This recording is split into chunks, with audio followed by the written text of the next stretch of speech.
ഇന്ന് നമ്മൾ ഉണ്ടാക്കാൻ പോകുന്നത് പീച്ചിങ്ങ മെഴുക്കുവരട്ടിയാണ്. ചോറിൻ്റെ കൂടെ കൂട്ടാൻ പറ്റിയ നല്ലൊരു ടേസ്റ്റുള്ള മെഴുക്കുവരട്ടിയാണിത്. അതിന് വേണ്ട ഇൻഗ്രീഡിയൻസ് എന്തെല്ലാമെന്ന് നോക്കാം. ഞാനിവിടെ 2 പീച്ചിങ്ങ ഇതുപോലെ നീളത്തിൽ അരിഞ്ഞെടുത്തേക്കുന്നു. അതിലേക്ക് വേണ്ട ബാക്കി ഇൻഗ്രീഡിയൻസ് എന്തെല്ലാമെന്ന് നോക്കാം. ഒരു 8-10 ചുവന്നുള്ളി നീളത്തിൽ അരിഞ്ഞെടുത്തത്, 2 വെളുത്തുള്ളി ചെറുതായിട്ട് അരിഞ്ഞത്, കുറച്ച് കറിവേപ്പില, വറ്റൽമുളക് ക്രഷ് ചെയ്തത്, 1/2 ടീസ്പൂൺ മഞ്ഞൾപ്പൊടി. ഇത്ര ഇൻഗ്രീഡിയൻസ് ആണ് അതുണ്ടാക്കാൻ വേണ്ടത്. അതിന് ഉണ്ടാക്കുന്നത് എങ്ങനെയെന്ന് നോക്കാം. ഒരു പാത്രത്തിലേക്ക് എണ്ണ ഒഴിച്ച് അതൊന്ന് ചൂടായി വരുമ്പോൾ നമ്മൾ അരിഞ്ഞു വെച്ചിരിക്കുന്ന വെളുത്തുള്ളിയും കറിവേപ്പിലയും ചെറിയ ഉള്ളിയും ചേർത്ത് നല്ലതായിട്ട് വഴറ്റിയെടുക്കാം.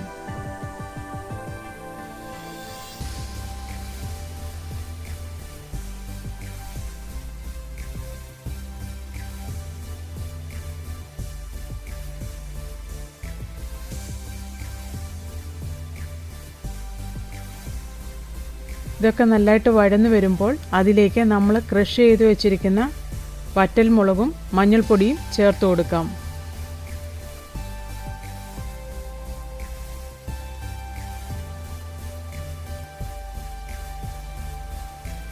ഇതും ചേർത്ത് നല്ലതായിട്ട് ഒന്ന് വഴറ്റിയതിന് ശേഷം അതിലേക്ക് നമ്മൾ അരിഞ്ഞു വെച്ചിരിക്കുന്ന പീച്ചിങ്ങ ചേർത്ത് കൊടുക്കാം.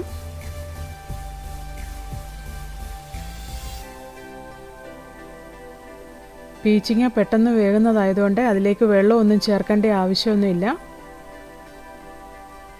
അതിലേക്ക് ആവശ്യത്തിന് ഉപ്പും ചേർത്ത് നല്ലതായിട്ട് വഴറ്റി കൊടുക്കാം.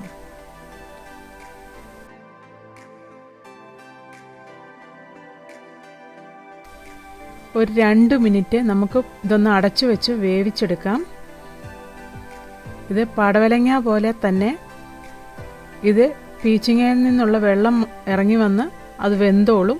അതിലേക്ക് വെള്ളമൊന്നും ഒഴിച്ചു കൊടുക്കണ്ട. ഇനി നമുക്കിതൊന്ന് നല്ലതായിട്ട് ഉലർത്തിയെടുക്കാം.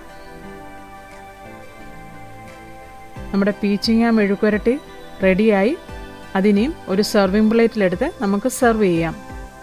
എല്ലാവരും ഇതുണ്ടാക്കി നോക്കണം. ഇഷ്ടമായെങ്കിൽ ലൈക്ക് ചെയ്യണം, കമൻറ്റ് ചെയ്യണം. എൻ്റെ ചാനൽ സബ്സ്ക്രൈബ് ചെയ്യാത്തവർ സബ്സ്ക്രൈബ് ചെയ്യണം.